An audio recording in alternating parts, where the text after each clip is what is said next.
Bismillahirrahmanirrahim. Assalamualaikum warahmatullahi wabarakatuh. Alhamdulillah, wassalatu wassalamu ala rasulillah wa ala alihi wa man tabi'ahum bi ihsan ila yaumiddin. Allahumma inna nas'aluka ilman nafi'a wa rizqan thayyiba wa amalan mutaqabbala. Puji syukur kita panjatkan pada Allah. Selawat dan salam semoga tercurah pada Nabi besar, Nabi agung, Nabi kita Muhammad sallallahu alaihi wasallam. Baik, ibu-ibu sekalian, pagi ini kita akan mengkaji kajian rutin kita dari Matan Abu Syuja dan hadis arba'in. Kita tuntun dulu beberapa zikir pagi. Bisa dilihat yang zikir ringkas di nomor 9 halaman 21. Saya tuntun. Bismillahilladzi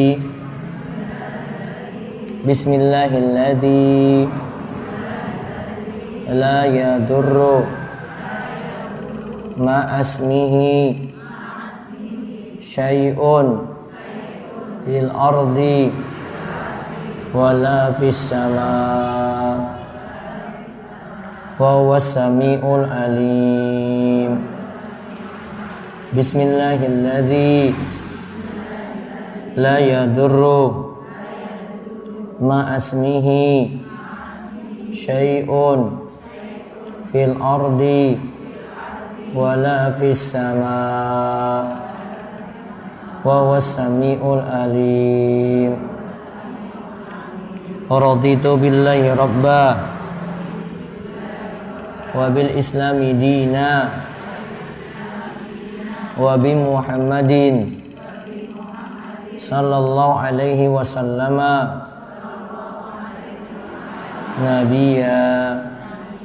Raditu billahi rabba wa bil islami dina wa bi Muhammadin sallallahu alaihi wasallama nabiyya. Raditu billahi rabba wa bil islami dina wa bi Muhammadin sallallahu alaihi wasallama nabiyya. Ya hayyu ya qayyum bi rahmatika astaghis wa aslih li sya'ni kullahu wa la takilni ila nafsi tarfata ainin abadan. Baik, sampai situ dulu. 50 doa saya tuntun. Lihat nomor 11 dan seterusnya. Halaman 37. Doa agar permudah urusan dunia dan akhirat. Allahumma aslih li dini alladhi huwa ismatu amri wa aslih li dunyaya allati fiha ma'ashi wa aslih li akhiratil lati fiha ma'adi waj'alil hayata ziyadatan li fi kulli khairin waj'alil mauta rahatan li min kulli syarrin.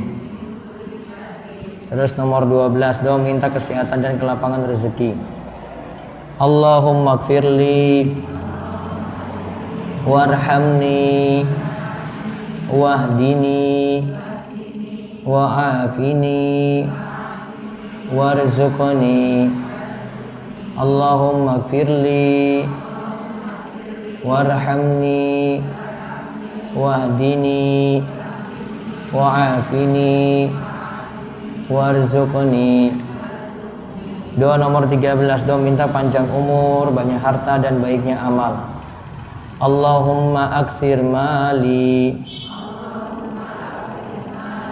wa waladi wa barik li fima a'taitani wa atil hayati ala ta'atik wa ahsin amali waghfir li. Allahumma aksir mali wa waladi wa barik li fima a'taitani wa atil hayati ala ta'atik wa ahsin amali waghfir li. Baik, sekarang lihat yang buletin Bu, lembaran.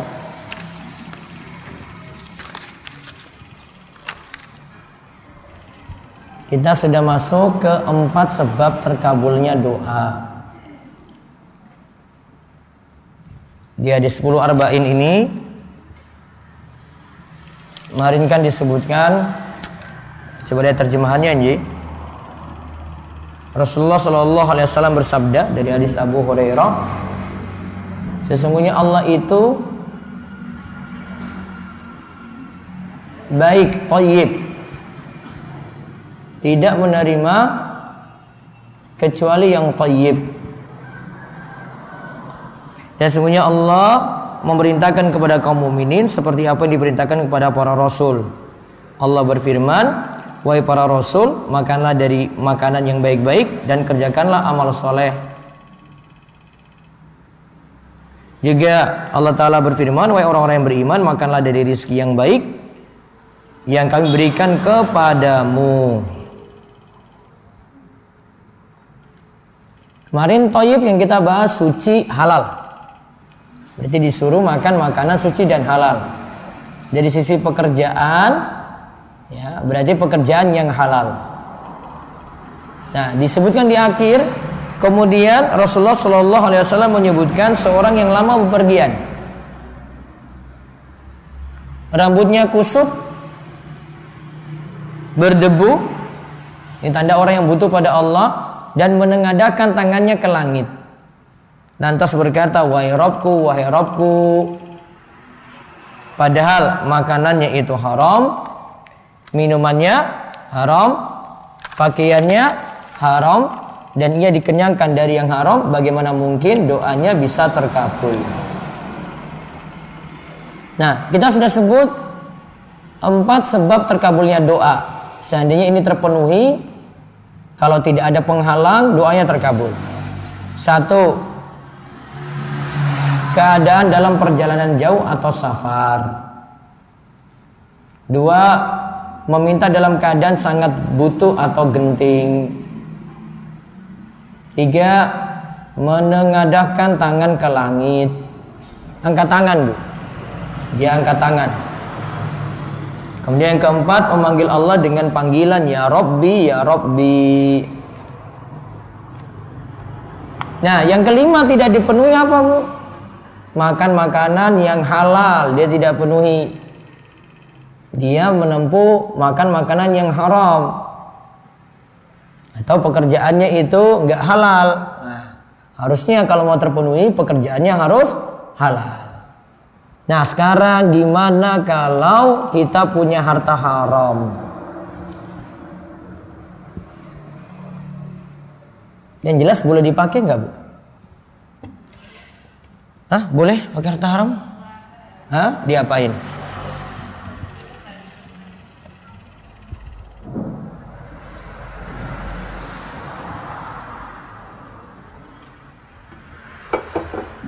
Harta haram diapain, Bu? Harta haram boleh dicari nggak? Oh, nggak boleh.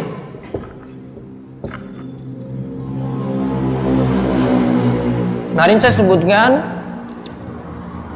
harta haram itu 3 sebab ya, 3 sebab pokok nji. Zolim, riba, gharar. Ingat ini terus. zalim, riba, gharar. Yang jelas kalau ada harta haram ini tidak boleh dipakai.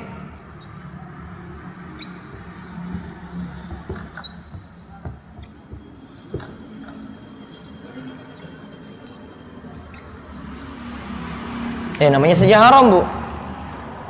Tidak boleh dipakai atau dimanfaatin ya. Tidak boleh dipakai atau dimanfaatkan.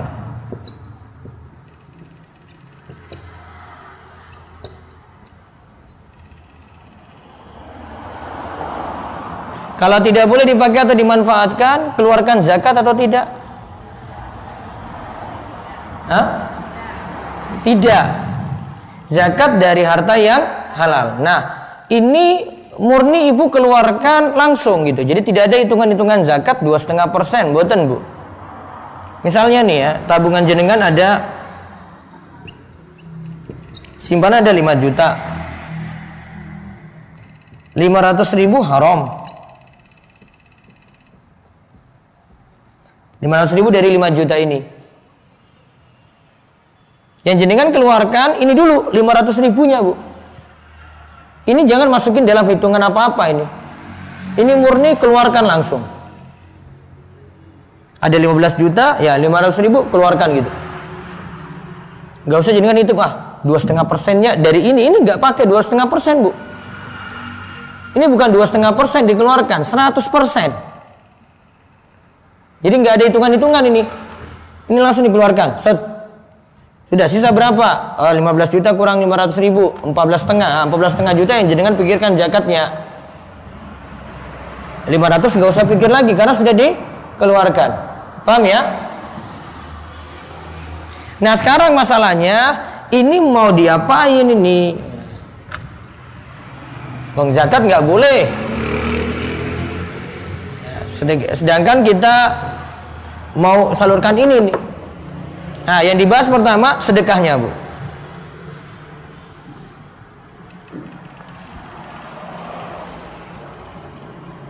Coba kita lihat rinciannya. Sedekah dengan harta haram.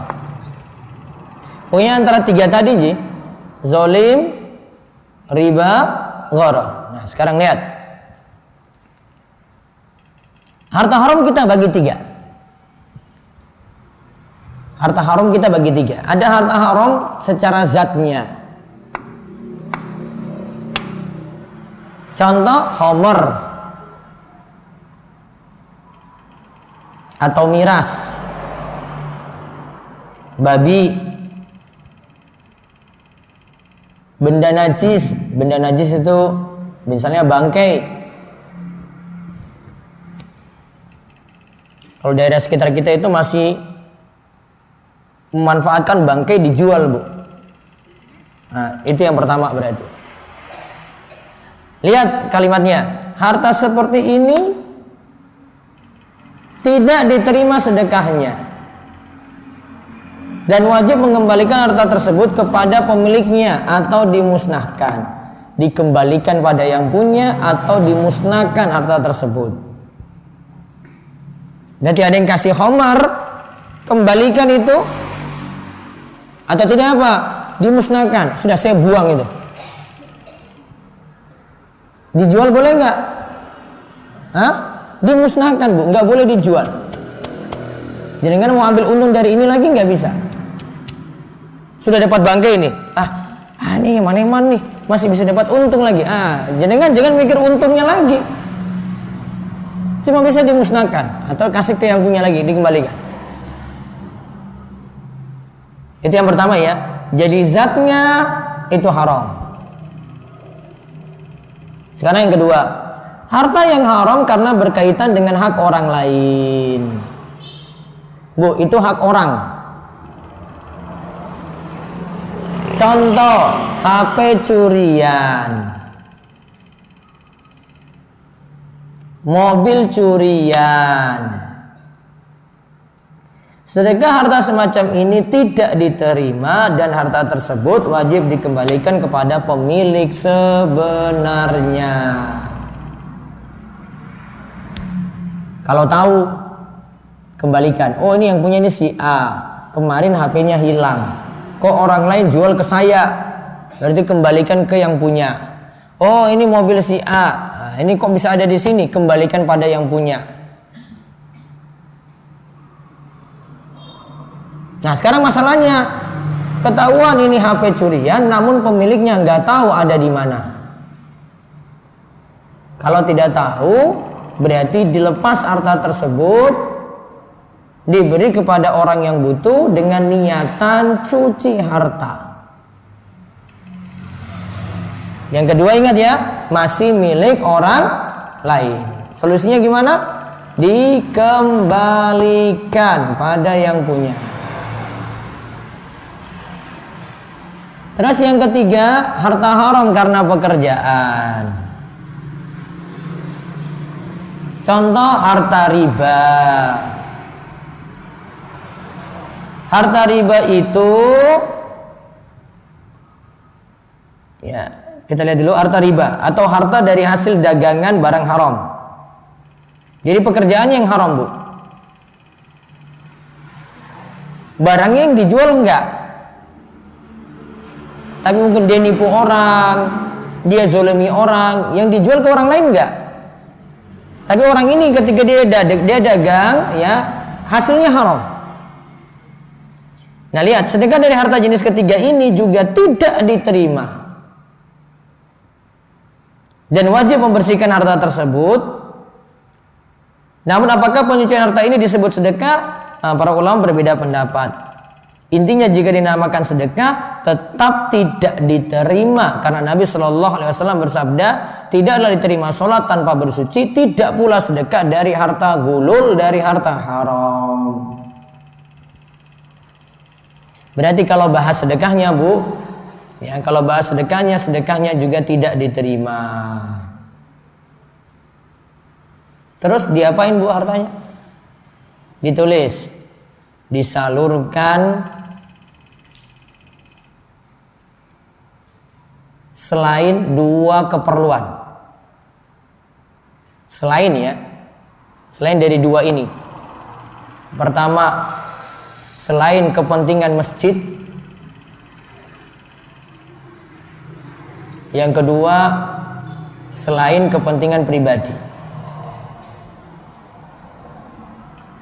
Selain kepentingan pribadi. Jadi ibu punya harta riba, nggak pakai untuk diri ibu sendiri, kasih orang. Bisa untuk fasilitas umum. Ada sedulur yang punya utang ya, jenengan nyaur utangnya itu. Atau ada bangun-bangun jalan tuh, nah, salurkan untuk itu. Yang penting tidak untuk dua, Bu. Apa tadi?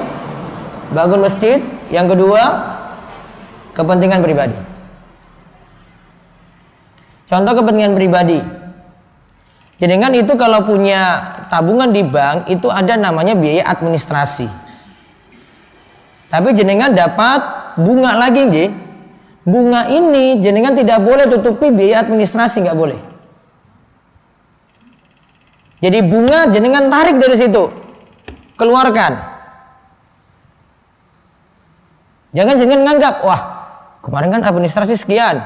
Ah sudah deh, ini saya tutup dengan bunga saya. Ah ini berarti untuk saya nih bunga yang ini. Enggak. Itu namanya jenengan pakai untuk kepentingan pribadi. Hah? Pokoknya bunga yang ada di bank itu ditarik, salurkan ke yang lain. Contoh lagi, jenengan punya bunga juga tidak bisa pakai untuk bayar pajak pribadi. Pajak pakai uang sendiri, Bu. Gak bisa uang ribanya ditarik. Ah, saya bayar lah pajak saya inilah. Pajak itu masalah sudah saya bayar pakai pajak dengan ini uang riba saya ini. Nggak boleh. Karena berarti difungsikan untuk bayar kepentingan pribadi. Pakai uang sendiri. Jadi pokoknya jenengan salurkan di dua kepentingan tadi.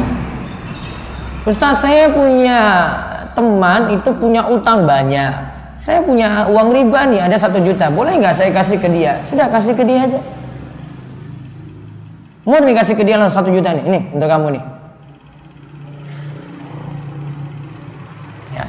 Sedekah nggak boleh. Dan ini tidak dianggap sedekah, Bu. Cuma dianggap cuci harta. Tadi dibilang taruhlah itu namanya sedekah, namun tidak diterima.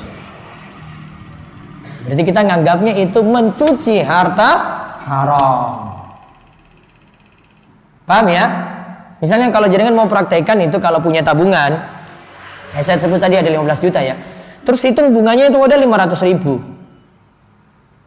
Ya, itu ada 500.000. Jenengan tarik 500.000-nya. Sisa berapa? Oh, sisa 14.500.000. Ya sudah, ini nanti yang ibu hitung zakatnya. Ini keluarkan sendiri. Nah, itu sisanya tadi. Nah, ini salurkan untuk kepentingan sosial, ya, untuk bantu orang, untuk kepentingan lain selain untuk kepentingan pribadi dan bangun masjid. Kenapa tidak boleh bangun masjid di situ dengan dana ini? Nah, dulu orang-orang jahiliyah sudah tahu, Bu. Saat Ka'bah itu saat Nabi usia 35 tahun, Ka'bah itu hancur total, kena banjir. Dibangun ulang, renovasi ulang. Ketika renovasi ulang, orang-orang musyrik sudah punya inisiatif. Pokoknya rumah Allah ini hanya boleh dari harta halal, tidak boleh dari harta riba. Orang musyrik, Bu. Kayak gitu saya sudah paham. Ini harta masalahnya, saya nggak boleh campur-campur ini untuk bangun rumah Allah, itu nggak boleh. Jadi mereka memang murni itu. Maka Ka'bah itu sebenarnya pembangunannya itu tidak selesai. Sejak masa jahiliyah itu tidak selesai.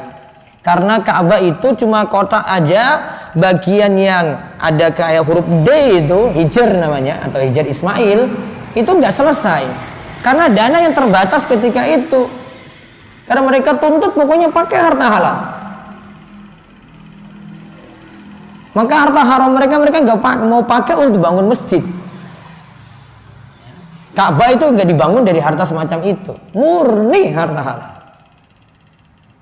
Nah sekarang lihat apa itu gulul. Tadi dalam hadis sebutkan gulul. Gulul yang dimaksud sini adalah harta yang berkaitan dengan hak orang lain seperti harta curian. Sedekah tersebut juga tidak diterima karena alasan dari lainnya. Tidaklah seorang itu bersedekah dengan sebutir kurma dari hasil kerjanya yang halal, melainkan Allah akan mengambil sedekah tersebut dengan tangan kanannya, lalu Allah membesarkannya sebagaimana ia membesarkan anak kuda atau anak unta betinanya hingga sampai semisal gunung atau lebih besar dari itu. Bu, awalnya harta halalnya cuma sebesar kurma aja, Bu. Itu berlipat pahalanya, berlipat lagi sampai sebesar gunung, asalkan halal. Kalau hartanya haram tidak jadi seperti ini. Faedah hadis. Di antara nama Allah adalah Thayyib. Maksudnya adalah Allah itu terlepas dari sifat-sifat kekurangan. Yang kedua, Allah itu sempurna dalam zat, sifat, perbuatan, dan keputusan Allah. Zat Allah sempurna, nama-nama Allah sempurna, sifat Allah sempurna, keputusan Allah sempurna juga. Terus yang ketiga, Allah itu maha kaya, sehingga tidak membutuhkan apapun dari makhluknya. Karenanya Allah hanya menerima yang thayyib. Allah gak menerima dari kita yang haram-haram, enggak. Allah gak butuh itu. Allah butuh kita kalau makan yang halal, maka kalau doa yang dipanjatkan itu doa-doa yang baik. Yang keempat, amal perbuatan seorang bisa diterima atau ditolak. Jadi tidak semua doa itu bisa diterima. Sebagaimana amalan juga tidak semua amalan bisa diterima, Bu. Ada amalan yang bisa diterima, ada amalan yang tidak bisa diterima.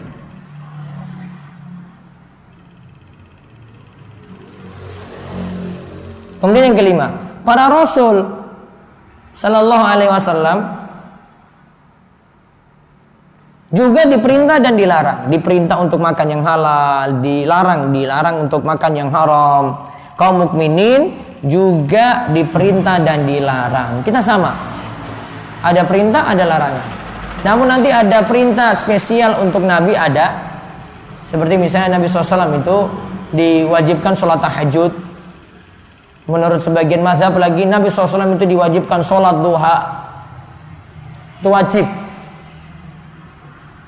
juga dilarang. Ada yang larangan spesial untuk Nabi.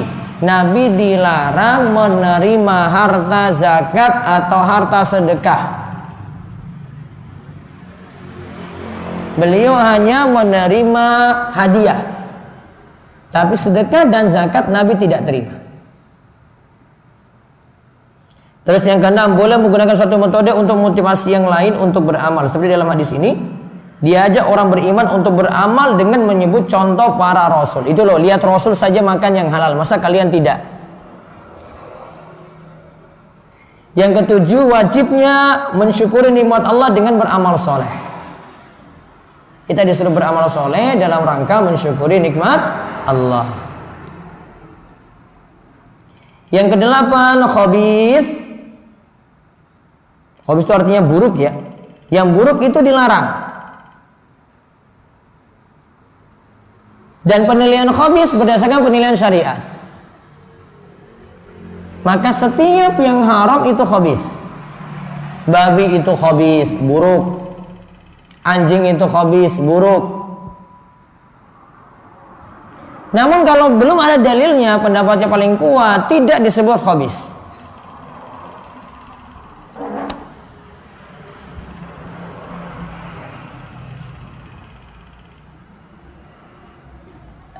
Asal makanan, Bu, asal makanan itu halal, Bu. Sampai ada dalil yang melarang. Bukan asal makanan itu khabith, bukan. Jadi selama tidak ada dalil yang melarang, nah itu masih bisa dikonsumsi. Maka sampai saat ini saya tidak berani melarang ibu-ibu makan makanan khas ini dulu. Makanan yang aneh-aneh itu. Apa, Bu? Kalau walau wis ono dalile. Walau sudah ada dalil. Ungkrung, ulat jati, apalagi Bu? Laron juga, macam-macam kan. Saya nggak bisa golongkan ini dalam khabith. Istilah khabith yang tepat itu kalau ada dalil. Nggak ada dalil sudah bebasin aja deh. Nggak ada dalil bebasin gitu. Nggak diperketat dalam masalah itu. Selama tidak bawa mudarat gitu. Selama tidak bawa bahaya, selama tidak ada penyakit, selama tidak buat orang jatuh sakit gitu. Oh, nggak ada kendala apa Ustaz? Ya sudah.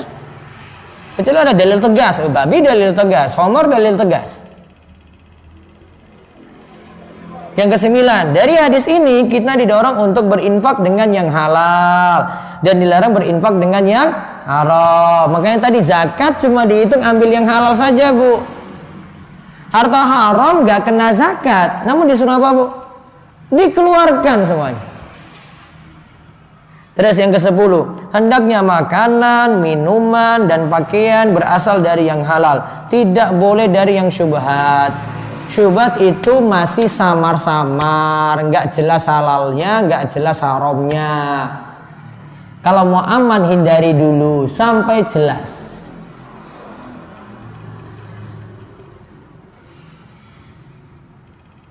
Namun kalau jenengan nggak tahu, Bu, asalnya halal dulu. Ini misalnya kita masuk ke warung makan nih ya. Jenengan makan apa? Asalnya ada makanan apa saja di situ jenengan makan. Kecuali kalau jenengan sudah ragu-ragu ini. Ah, ini saya yakin ini dibeli dari orang yang masalah nyembelih nih. Nah, kalau jenengan ini ragu-ragu tentang itu, ya sudah, mendingan tinggalkan dulu.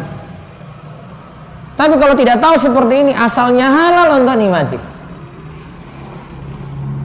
Terus yang 11, setiap yang hendak berdoa hendaklah memperhatikan makanan, minuman, dan pakaiannya daripada yang lainnya. Jadi perbaiki makanannya dari yang halal, minumannya dari yang halal, pakaiannya dari yang halal. Yang ke-12, yang dimaksud safar yang mustajab doanya adalah safar dengan melakukan perjalanan jauh. Untuk melakukan perjalanan jauh di sini untuk ketaatan. Nah, itu doanya makin cepat terkabul. Termasuk safar yang mubah juga masih bisa. Yang tidak boleh itu safar maksiat. Sini safar yang ketaatan di sini adalah haji atau ziarah yang disunahkan. Ziarah yang disunahkan itu ziarah ke 3 masjid. Masjidil Haram, Masjid Nabawi, Masjidil Aqsa. jauh-jauh ke sana, habiskan biaya, itu diperintahkan. La tusyaddur rihal illa ila salasati masajid. Tidak boleh bersengaja melakukan perjalanan dengan tujuan ibadah menuju tempat kecuali 3. Kalimat saya ya, perhatikan. Sengaja lakukan perjalanan, melakukan ibadah di situ, tujuannya tempat itu. Saya ulang, sengaja melakukan perjalanan, ya, mau ibadah di situ, tujuannya tempat itu. Ini hanya dibolehkan untuk 3 tempat. Apa? Masjidil Haram, Masjid Nabawi, Masjidil Aqsa. Selain 3 tempat ini nggak boleh. Ibu jauh-jauh ke suatu tempat, situ ibu nganggap, tempat ini tempat mustajab ini. Ibu safar jauh-jauh, mau ibadah situ. Apa ibadah situ? Doa di situ. Tujuannya tempat ini, ibu, nggak mau ke tempat lain. Saya boleh datang jauh-jauh mau ke tempat ini. Selain dari 3 tempat ini, itu safar yang tidak boleh namanya. Kita belum lihat ibadahnya nanti ya. Ini baru safarnya, baru dia mau berangkat saja, itu safar tidak boleh. Yang dibolehkan untuk 3 tempat. Masjidil Haram, Masjid Nabawi, Masjidil Aqsa. Selain 3 tempat ini, jauh-jauh ke situ, mau doa khusus di situ, pokoknya mau tempat ini, nggak mau tempat lain. Berarti itu safar bermasalah. Paham, Bu? Saya nggak usah kasih contoh, jadi kan sudah paham. Wes paham itu. Tuh bahkan untuk orang ke situ itu dianggap sampai umroh itu. Sampai diiming-imingi kalau ke situ pokoknya itu sudah umroh. Bu, nggak ada tandingannya dengan umroh, Bu. Tidak ada tandingannya dengan haji. Tempat manapun di muka bumi ini nggak ada. 3 tempat ini aja yang istimewa ini. Mau ganti yang lain nggak bisa. Pokoknya 3 ini. Ibu nabung, simpan uang banyak-banyak, kemudian pergi ke sana tuh, nggak rugi itu. Tapi kalau ibu sudah nabung banyak-banyak, nunggu ngantri lagi, ke tempat kayak gitu, Bu, nah ruginya bukan main. Walaupun jenengan bilang, wah orang-orang ke situ itu doanya terkabul semua, Ustaz. Tidak ada dalil khusus, maka tidak boleh katakan tempat itu paling terkabul, enggak. Harus tunggu dalil dulu. Kalau enggak ada dalil, enggak boleh jenengan menganggap tempat itu istimewa. Nah, terus yang ke-13, karena makanan, minuman, pakaian serta pekerjaan yang haram membuat doa sulit terkabul. Wallahu a'lam. Sekarang lihat buku Matan Abu Syuja.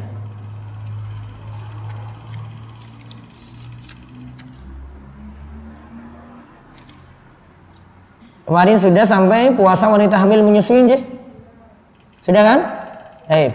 Kesimpulannya apa kemarin? Tidak bisa puasa karena hamil menyusui. Dirinci jadi berapa, Bu? Kewajibannya apa? Ada 2 keadaan, Ji. Pertama, jika khawatir pada diri sendiri, kewajibannya apa? Qadha. Yang kedua, jika khawatir pada bayinya, kewajibannya apa? Qadha plus fidyah. Wes. Sekarang i'tikaf. Setelah i'tikaf selesai, kita maju ke depan. Ada sebelumnya itu pembahasan zakat. Kita bahas zakat. Sekarang i'tikaf dulu. Al-Qadi Abu Syuja mengatakan, wal i'tikafu sunnatun mustahabbatun walahu syartani an-niyatu wal lubsu fil masjid. Wala yakhruju minal i'tikafil al-manzuri illa li hajatil insani aw uzrin min haidin aw maradin la yumkinul maqamu ma'ahu wa yabtulu bil wata'i. Hukum i'tikaf adalah sunnah. Ingat ya, bukan wajib.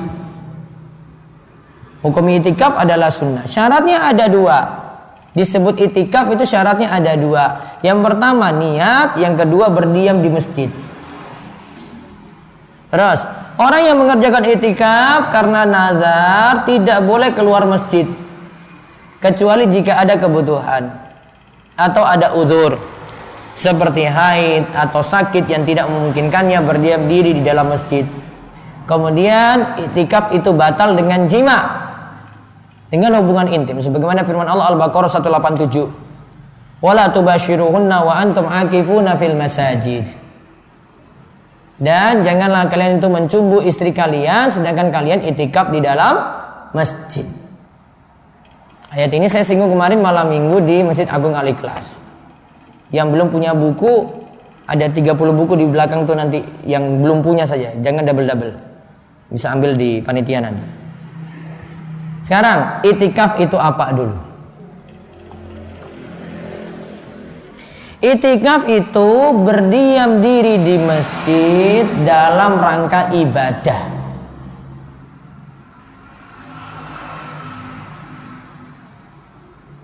Diam ya, ini ya, diam. Walaupun sesaat, nanti ada saya jelaskan waktunya. Tempatnya di mana, Bu? Masjid. Masjid yang panjenengan sebut masjid. Walaupun kita masih sebut musolah juga.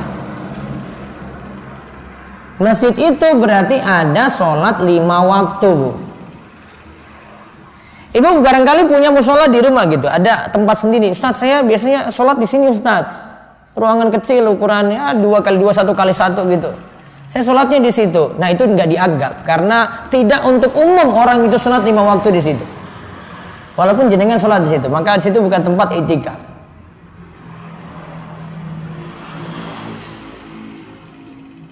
Berdiamnya tadi dalam rangka ibadah. Dia tinggalkan aktivitas dunia, punya saya mau konsen ibadah dulu, diam di masjid sebentar gitu. Nah, itu namanya i'tikaf. Berarti ada yang jenengan masuk masjid tapi tidak niatkan diam sebentar. Saya mau sholat, mau masuk masjid ini, mau ikut pengajian, tapi nggak diniatkan untuk seperti i'tikaf, maka tidak masuk. Ada juga orang berdiam tapi tidak di masjid, nah tidak masuk. Syaratnya berdiam untuk ibadah di masjid. Nah, sekarang masjidnya yang paling utama apa? Masjid yang digunakan untuk i'tikaf. Tentu yang paling utama 3 masjid tadi, Bu. Apa? Ya, Masjidil Haram, Masjid Nabawi, Masjidil Aqsa. Nah, ini tempat utama untuk i'tikaf. Itu nggak ada yang bisa nandingi lagi, Bu. Jadi kalau jenengan misalnya niatan saya mau i'tikaf Ramadan nanti Masjidil Haram, nah itu sudah dapat utama itu. 3 ini, 3 tempat.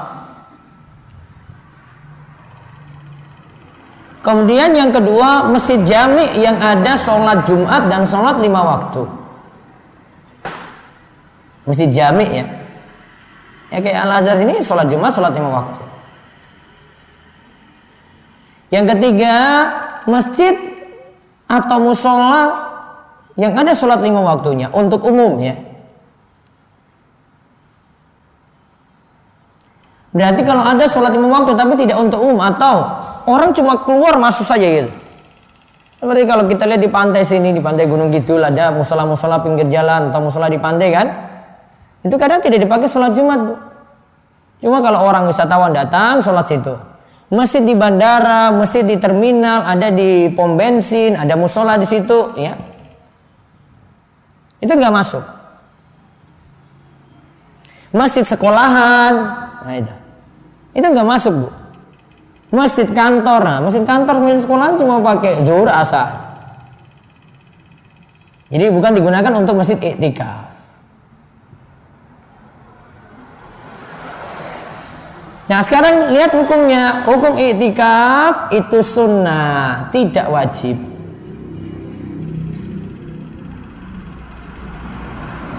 Kecuali kalau diniatkan jadi nazar.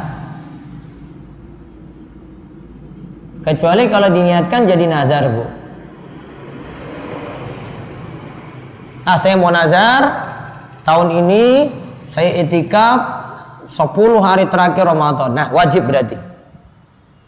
Atau karena ada sebab, dia pakai syarat. Kalau anak saya lulus, misalnya dia mau daftar pekerjaan, ya lulus daftar pekerjaan ini Saya berniat itikaf Ramadan 10 hari terakhir. Wah, jadi wajib ketika terwujud. Namun kalau tidak seperti itu, seperti itikaf Ramadan, Bu, masuk dalam itikaf sunnah. Sifat itikaf sunnah diingat bebas. Bebasnya gimana? Mau diam berapa jam pun boleh. Maksimalnya tidak dibatasi, minimalnya tidak dibatasi.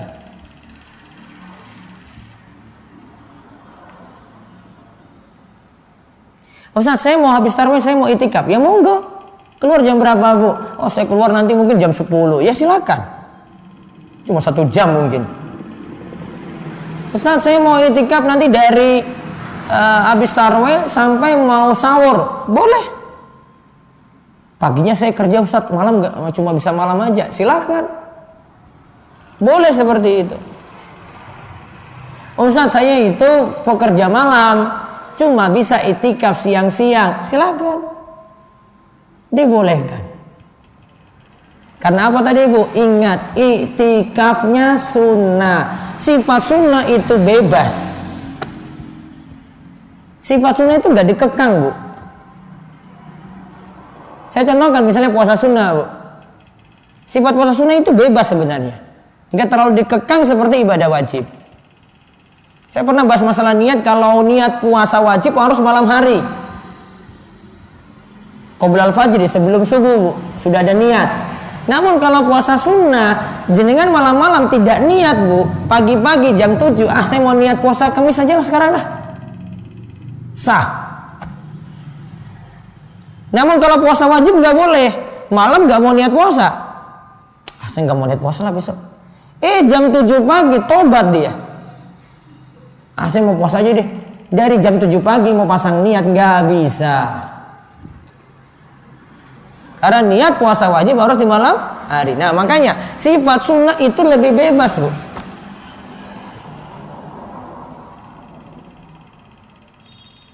Namun kalau melakukan itikaf ada 2 syarat. Syarat pertama niat. Duduk-duduk mau ngapain sih? Saya mau nunggu teman. Oh, berarti bukan niat itikaf kan? Bukan. Duduk di masjid ngapain? Saya nunggu Ustadz nanti kajian jam 9. Oh, berarti bukan. Kalau jenengan mau, datang dari tadi itu, Bu, Ibu sudah niatkan itikaf. Itikaf 1,5 jam atau 1 jam. Wes dapat pahala itikaf, Bu. Namun sayangnya jenengan belum niat tadi. Kayak saya contohkan subuh begini. Subuh jenengan masuk masjid 4:30. Wes saya niat itikaf nih. Keluar kapan? Syuruk.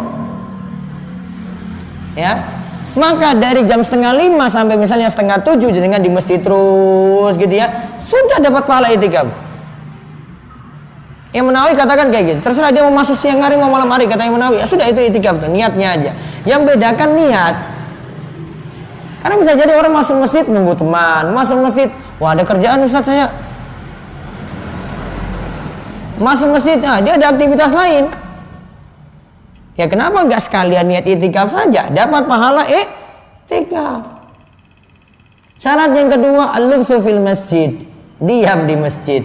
Al-lubsu itu cuma sekadar diam sesaat, Bu. Nggak disuruh diam lama. Berarti itikaf kita nggak harus 10 hari nggak? Iya Ustaz ya? Iya. Nggak harus 10. 10 itu bagi yang mau ngikuti Nabi, dia ingin sempurna 10 hari Ramadan nggak keluar-keluar, dia diam di masjid 10 hari tadi. Nggak boleh pulang ke rumah, nggak boleh apa gitu, nggak ada. Kecuali ada urusan-urusan penting saja. Tapi kalau dia membatalkan pun, kalau itu pun sekadar sunnah, ya mau niatan 10, cuma bertahan 5 hari, ya sudah nggak apa-apa, sunnah. Yang jelas diam di masjid. Nah sekarang area masjid mana, Bu? Nih masuk ya. Atas masuk nggak? Masuk. Bawah ini kalau di Al-Azhar nih masih masuk nih. Masih masuk. Karena sholat Jumat itu masih bisa di bawah. Al-Azhar ini nggak ada pagar toh. Nggak ada pagar ya. Maka berarti keluar dari tangga itu sudah luar masjid. Tapi kalau ada masjid ini ada pagar di depan. Ya, ada pagar depan. Dan itu dianggap pagarnya masjid. Maka masih bisa sampai ke situ. Tapi kayak Masjid Agung Al-Ikhlas ini, pagarnya itu bukan pagar masjid. Pagar yang depan itu loh. Ya, itu bukan pagar masjid. Karena sekolah di situ, PDM di situ, ya kan? Nah, berarti jangan pakai pagar itu. Pakai yang di atas. Tangga. Ah, dia cuma bisa nongkrong di tangga aja. Berarti keluar dari itu nggak boleh. Oh, kamu itikaf loh, nggak boleh keluar dari sini. Ini langkah terakhir. Paham bu? Batasannya jelas nih, area masjid. Jadi kalau dia misalnya niatan 10 hari ya, dia cuma fokus di sini. Dia mau pojok sini boleh, mau di sana boleh, terserah. Yang penting dalam masjid ini. Areanya cuma ini. Karena Allah katakan, wa antum akifuna fil masajid. Engkau itikaf dalam masjid tuh. Berarti dalam masjidnya. Paham ini ya? Nah, itu batasannya sudah jelas. Nah, terus wala yakhruj minal i'tikaf, tidak boleh keluar dari i'tikaf al-manzur yang bentuknya nazar. Tadi kan jadi wajib toh? Nazar jadi wajib nih. Maka dia tidak boleh keluar dari masjid kecuali ada hajat atau ada udzur. Azhar, Ustaz sedulur saya meninggal Ustaz. Saya mulai sebentar aja, saya nanti balik lagi. Nah, dia pulang dulu ke penuhi hajatnya, terus dia balik lagi ke masjid. Boleh. Ustaz, di masjid ini saya itikaf, namun tidak ada makan. Saya mau beli makan untuk berbuka. Di warung sebelah sana. Dia beli, terus balik lagi ke masjid. Hajat namanya. Paham ya? Itu hajat. Uzur kalau di sini dianggap haid. Haid berarti tidak boleh itikaf di masjid. Apalagi di sini menganggap kalau dalam mazhab Syafi'i wanita haid tidak boleh masuk masjid. Walaupun saya sendiri lebih cenderung pada pendapat wanita haid masih dibolehkan masuk masjid, yang penting tidak mengotori masjid dan ada hajat di situ. Masih boleh. Dua syarat ya, tidak mengotori masjid, ada hajat di situ. Wanita haid boleh masuk masjid.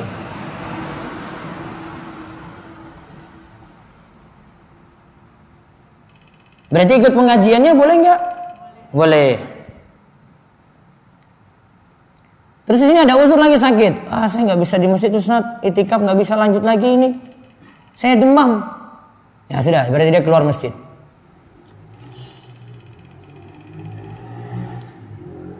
Al-maradin la yumkinul maqam ma'ahu. Di mana tadi uzur-uzur tadi tidak bisa tergantikan. Ya sudah, dia ada uzur misalnya mau pergi layar tadi nggak bisa digantikan yang lain. Wah, itu kepentingan dia. Nah sudah, nanti yang ini dia tunaikan dulu baru dia balik lagi ke masjid. Wa yabtulu bil wat'i, dan itikaf jadi batal dengan bercumbu, dengan berhubungan intim dengan istri. Maka itikafnya itu jadi batal. Intinya untuk memahaminya gampang bu. Itikaf ada dua macam. Itikaf wajib dan itikaf sunnah. Itikaf wajib tadi bentuknya nazar. Itikaf sunnah yang jenengan lakukan bebas di bulan Ramadan. Kalau nazar berarti ada niatan nazar dulu bu. Namun kalau cuma sekadar saya pengen itikaf lah akhir-akhir Ramadan ingin dapat Lailatul Qadar, berarti masuk itikaf mana bu? Wajib apa sunnah? Sunnah. Tidak seketat ya itikaf yang wajib tadi. Wallahu a'lam bishawab. Selesai bahasan puasa sampai itikaf. Nanti ibu tandain yang zakat itu dari halaman 108 bu. Di depannya. Karena urutan dalam kitab fikih itu zakat dulu baru puasa. Soalnya dalam hadis itu sebutkan zakat dulu baru puasa. Bunyal Islam ala khamsin, syahadati alla ilaha illallah wa anna muhammadar rasulullah, iqamis shalah wa ita'iz zakat. Salat baru zakat baru puasa. Sehingga urutannya seperti ini. Wallahu a'lam bishawab. Silakan jika ingin bertanya.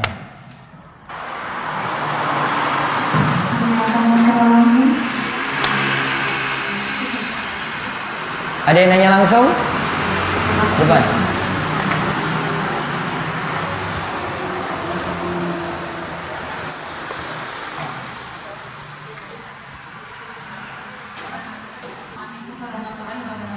Iya, waalaikumsalam warahmatullahi wabarakatuh. Kita mau tanya, misalkan ada orang yaitu profesinya kayak rentenir. Apa? Rentenir. Rentenir. Nah, dia itu suka ini memberikan apa itu di masjid. Oh, rentenir tapi rajin sodako. Iya.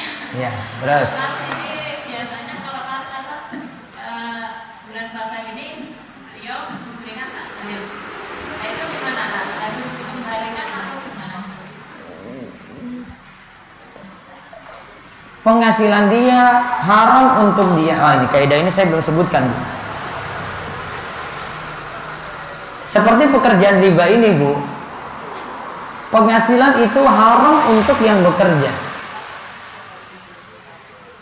Namun kalau diberikan ke pihak lain dengan cara yang halal, maka jadi halal. Contoh, ini kan dia bekerja ya. Dia datang ke warung, datang ke warung ini.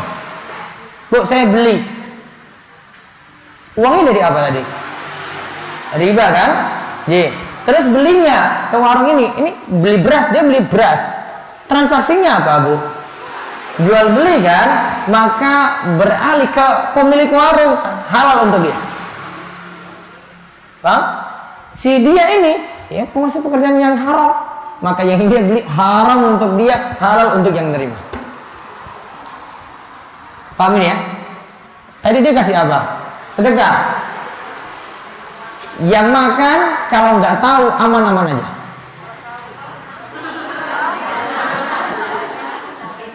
Kalau nggak tahu aman-aman aja kan? Aman. Semakan warak, kenyang, jamaah dikasih 200 misalnya, 200 paket, ya sudah selesai. Nah, tapi kalau tahu, nah ini ada perselisihan nih. Kalau saya masih cenderung yang pendapat pertama tadi, yang kerja haram, yang diberi halal. Tapi kalau mau warok, hati-hatinya. Kalau tahu, ya sudah saya nggak terima aja, saya nggak mau makan gitu. Apalagi kalau jenengan misalnya, saya dengan dia sedulur Ustaz, dia saudara saya tahu dia itu kerja haram dia. Jenengan jangan manjakan, terima. Kalau terima seakan-akan, kamu ini mau diberi, tapi kalau ini kritik saya terus ya. Kalau kayak gitu ya sudah, gak usah makan aja. Karena punya pengaruh juga ke dia kan. Kalau kayak tadi kan mungkin nggak punya pengaruh. Kalau ini pengaruh nih, ini saudara saya sendiri, saya nggak pernah mau makan punya dia itu. Sampai dia mau tobat baru saya itu mau makan lagi. Nah itu ada efek, Bu. Kalau ada efek kayak gini baru dilakukan. Kalau enggak seperti tadi, haram untuk yang bekerja, halal untuk yang menerima. Tadi kan jual beli, bisa jadi juga ditraktir. Traktir halal enggak? Halal enggak? Traktir. Ini saya kasih kamu tuh, traktir. Ayo kita ini yuk. Semua ditraktir kan? Boleh. Hadiah kan terima halal. Selama transaksinya halal ketika diberi, maka yang menerima halal untuk menerima. Itu aja. Ada lagi? Ya. Ya, waalaikumsalam warahmatullahi wabarakatuh. Pemahaman kami tentang kita katakan diam itu dalam arti Diam yang dimaksud diam untuk di dalam masjid saja, tidak keluar. Ibadahnya ya jelas. Bukan berarti dia nggak boleh ngobrol kalau ada orang negur dia. Ya jadi kayak gini ya. Lagi jam kajian, ada teman datang, dia lagi itikaf nih, boleh. Sesuatu yang mubah itu. Dia mau pakai telepon juga bisa, mau pakai HP juga bisa ya. Namun ya kalau itikaf kok main game di dalam masjid itu ya kepiye gitu nih maksudnya. Jadi jangan kasih tahu ke anak-anak kayak gini. Ya kamu itikaf ya itikaf ya, mbok gamenya itu ditinggalin dulu, yang aktivitas dunia ditinggalin dulu, bisnisnya mbok di ini dulu, pending dulu gitu. yang kami lakukan dengan anak dan suami ketika malam banjir. Datang jam 1:30, kemudian kami sholat tahiyat masjid, kemudian istighfar, sholawat dan zikir yang lain sampai kami pulang habis menjelang sahur. Boleh. Ya, tadi waktunya bebas nih, mau 1 jam boleh, 2 jam boleh, 1,5 jam boleh. Seperti itu dibolehkan. Ini mengenai riba. Ini misalnya kami dari bank itu menyalurkannya langsung misalnya ke panti asuhan atau pondok. Saya minta masuk ke ini. Uangnya milik siapa? Uangnya bank. Kemudian ada tiga itu, kemudian tiga kita sambil saya itu bagaimana hukumnya tanpa sepengetahuan saya. Jadi dari bank mau diberi nama enggak, pokoknya langsung saya ke panti asuhan misalnya. Jadi atas inisiatif ibu disalurkan ke panti asuhan gitu. Ya. Berarti ibu sebagai nasabah yang punya uang. Ya, dari saya nasabah penabung. Iya, dari rekening ibu langsung ke panti asuhan tadi. Boleh.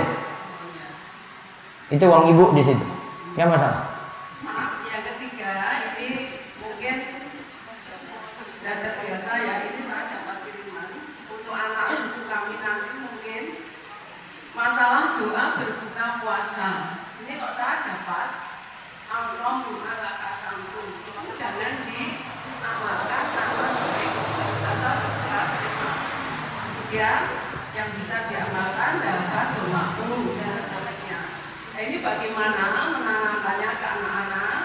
Nah, saya punya cucunya di sini. Jadi nanti untuk menjadi pedoman, kemudian pengertian doa. Ini saya juga sering melihat atau membaca buku, mendapatkan misalnya ada amalan sholat tobat, kemudian ada juga sholat tasbih. Tapi ada yang mengatakan bahwa itu tidak sampai. Bagaimana dengan amalan-amalan yang beliaunya mengatakan bahwa itu doa? Baik. Yang pertama tadi doa Allahumma lakasumtu wa bika amantu ala rizqika aftartu bi rahmatika ya arhamar rahimin. Itu Nji. Sebagian ulama seperti Imam Nawawi dalam kitabnya Al-Azkar menyebutkan doa ini gitu. Jadi masih disebutkan. Walaupun memang ada kritikan di situ. Terus ada doa yang lainnya lagi dalam kitab Sunnah, zahaba dhama'u wa btallatil uruqu wa sabatal ajru insyaallah. Kalau dari sisi riwayat ini lebih kuat. Walaupun ini juga masih ada kritikan oleh sebagian ulama lagi. Dan ada dalil yang ketiga, doa bebas.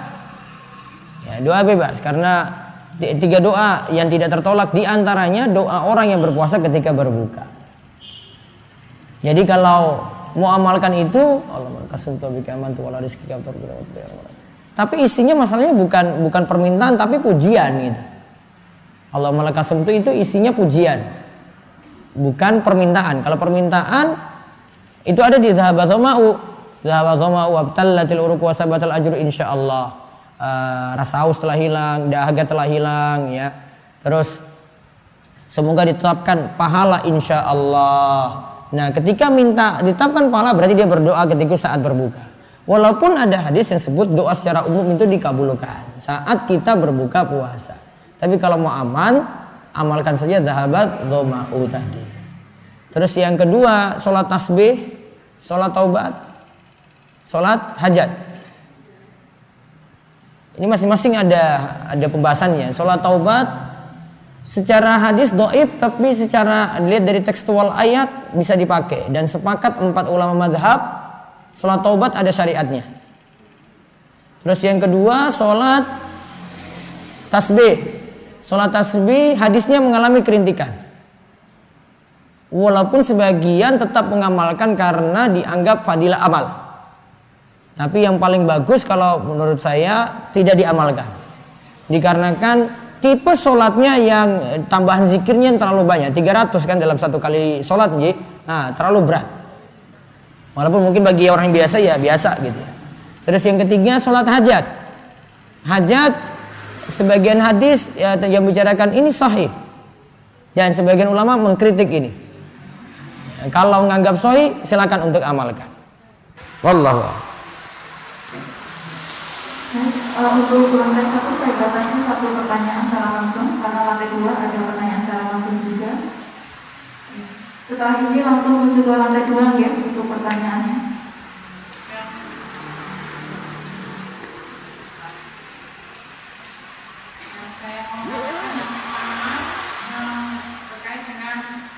pembelian hewan daging pembelian. Artinya kita tahu dari pembelian itu dari non muslim yang tidak membaca agama itu misalkan hukumnya bagaimana. Terus yang kedua terkait dengan puasa, orang tua yang tidak mau puasa padahal dia masih bisa bekerja, masih buat ngarit, masih buat beraktivitas seperti biasa, tapi dia tidak mau puasa, itu kalau bayar miskin itu sama tidak? Tidak ada fidyah, tidak ada qadha, suruh dia puasa. Itu problemnya warga sekitar kita di Gunung Kidul kayak gitu. Ya, ngarit kuat, boleh makan berkilo-kilo kuat, disuruh puasa, bos malas. Dia bekerja kuat juga bu, bekerja kuat, jadi buruh bangunan kuat. Ya, dia masih bisa pekerjaan yang lain sebenarnya, tapi karena kepentingan uang, ya sudahlah nggak usah puasa aja deh gitu. Sebenarnya sarankan nggak puasa nggak tepat. Maka yang benar suruh puasa. Kalau dia punya pekerjaan berat, suruh ganti pekerjaan. Ya, suruh ganti pekerjaan. Karena saya yakin kalau di Gunung Kidul itu masih ada pekerjaan yang lain gitu. Nggak monoton dengan satu pekerjaan itu saja. Itu ya, ini yang pertama. Jadi tidak ada fidyah bu. Fidyah dikenakan ketika orang ini tidak kuat puasa secara permanen. Wah ini kan masih bisa puasa. Yang ada disuruh puasa. Itu PR. Ini kalau tetangga atau anak atau keluarga punya kayak gini itu PR masing-masing. Terus yang pertama tadi? Yang dari muslim. Apa tadi? Penyembelihan dari non muslim. Baik. Non muslimnya apa? Ada kitab atau bukan? Yahudi Nasrani? Iya. Nasrani. Baik. Asalnya sama seperti muslim. Daging sembelihan ahli kitab itu sama dengan muslim perlakuannya. Selama kita tidak tahu muslim ini cara nyembelihnya gimana, baca apa, ahli kitab juga sama ya, dua ini ya. Selama kita tidak tahu, boleh dimanfaatkan dagingnya. Ibu nggak disuruh cari tahu. Cari tahu suatu pekerjaan yang merepotkan sekali. Jadi nggak usah cari tahu. Tapi kalau ketahuan, ya sudah gak usah makan. Ketahuan nih, Ustadz yang nyembelih ini orang sholat Idul Fitri saja nggak pernah. Misalnya nih, atau dia nyembelih itu dia pakai bacaan-bacaan kayak gini Ustadz, ya sudah gak usah makan. Tapi kalau nggak tahu dan di latar belakang ini juga nggak tahu, aman untuk dimakan. Seperti Nabi SAW itu pernah dapat daging, terus karena Nabi, sahabat ya, ditanyakan pada Nabi, wah Rasulullah, kami dapat daging dari suatu kaum yang kami tidak jelas mereka baca bismillah ataukah tidak. Rasulullah SAW cuma mengatakan apa? Makan daging tersebut sebelumnya baca bismillah. Gitu. Cukup bu? Ya. Baik, yang di atas.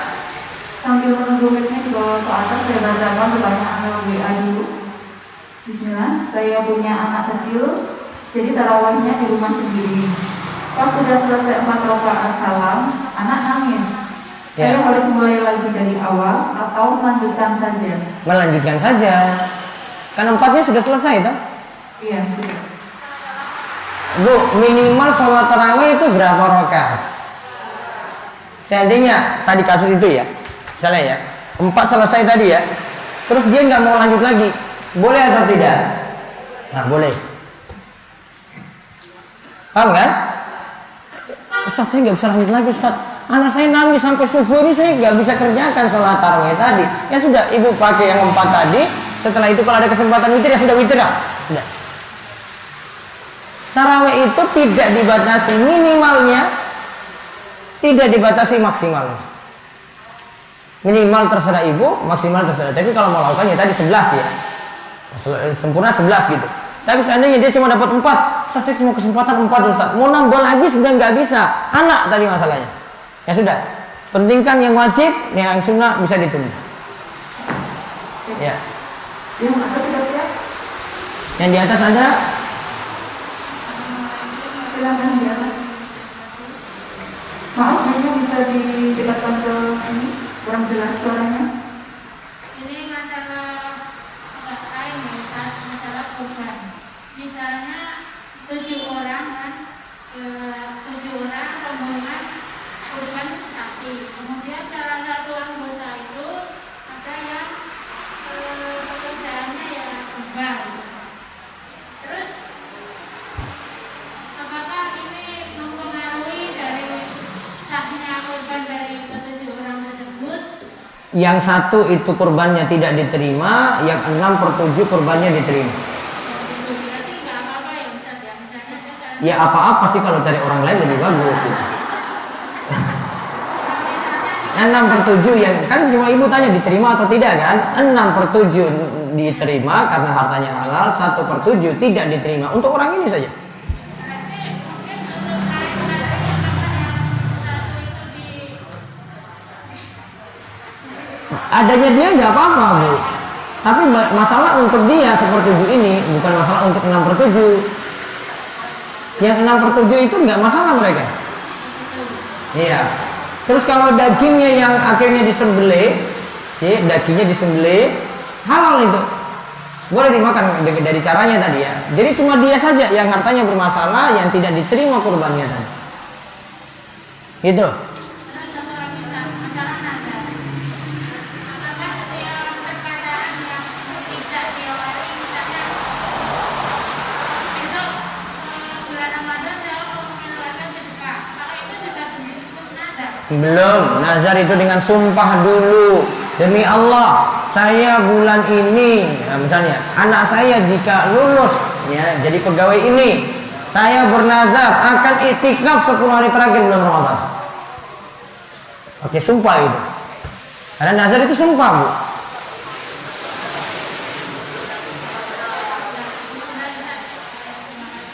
Oke.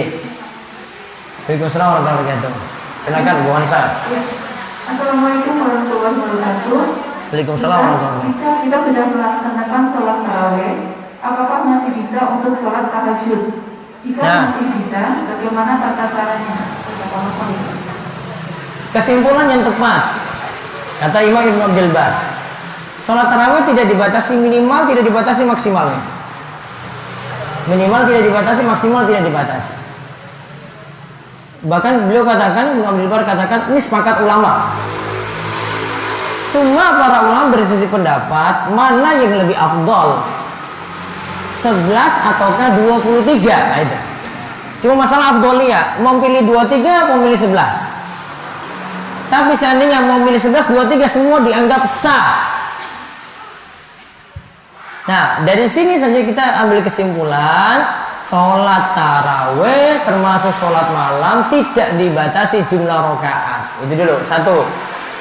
Nah, kalau tidak dibatasi jumlah rakaat, tadi pas taraweh itu sudah 11. Tutup witir nggak ini? Tutup witir nih, tutup witir. Malam masih boleh tahajud lagi. Dengan catatan witirnya tidak dilakukan 2 kali, Bu. Karena la witrani fil lail, tidak boleh ada 2 witir dalam satu malam. Cuma 1. Berarti pakai witir yang tarawih tadi, tahajudnya cukup 2 atau 4 jangan kerjakan. Itu. Berikutnya. Assalamualaikum Ustaz. Mohon izin. Assalamualaikum. Wanita yang sedang haid, apakah diperbolehkan berikan atau baca Al-Quran? Wanita sedang haid, pendapat paling kuat tetap dibolehkan baca Al-Quran. Yang tidak dibolehkan untuk wanita haid adalah menyentuh mushaf Al-Quran. Berarti untuk target khatam masih bisa. Cara bacanya, kalau mau aman, ya pilih di antara 3 ini, Bu. Pertama, baca Al-Quran terjemahan. Ini ada bahasa Arabnya toh, samping kanan kiri kan ada terjemahan. Jadi kan masih boleh nyentuh. Ini bukan mushaf. Itu terjemahan namanya. Yang kedua, jenengan pakai sarung tangan, Bu, sarung tangan. Jadi ada sarung tangan, nah, sarung tangan yang nyentuh Al-Qur'annya, bukan Ibu. Yang ketiga, lebih canggih lagi, pakai HP. Mushaf dalam HP itu tidak disentuh langsung, Bu. ibu sentuh HP-nya, sehingga masih dibolehkan. Jadi kalau target hatam masih bisa. Terus puasa tahun lalu masih merasa punya hutang. ya, Kurang beberapa hari. Ya. Mau mengganti puasa, tapi Ya. sekarang baru berhalangan. Sedangkan puasa sudah beberapa hari lagi. Apakah puasanya bisa digantikan setelah puasa tahun ini? baik. Berarti sudah lewat Ramadan berikut. Diingat kalau sudah Ramadan berikut lewat, dia kena 3 hukuman tuh. Pertama harus tobat.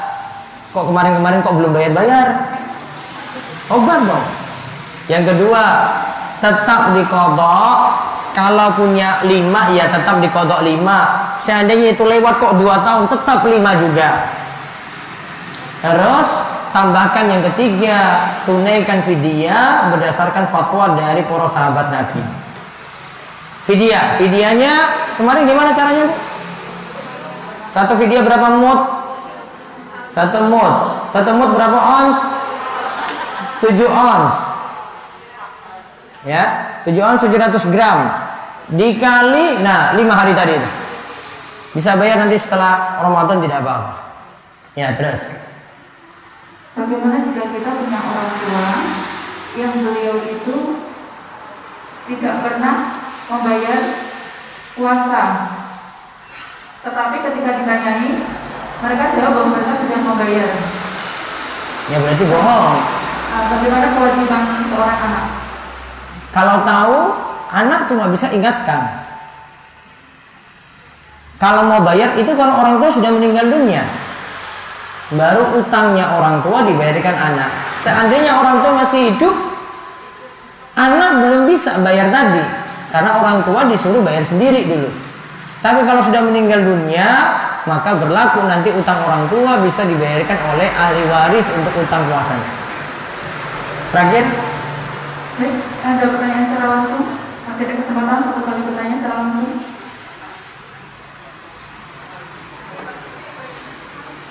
ya. Mengenai itikaf yang di masjid tadi kan, kalau misalnya masjid yang di rumah saya itu kan untuk area yang diperbolehkan untuk itikaf tadi loh, pakai sholat Jumatnya itu sampai halaman masjid itu kan, berarti Itu cuma tambahan saja, Bu.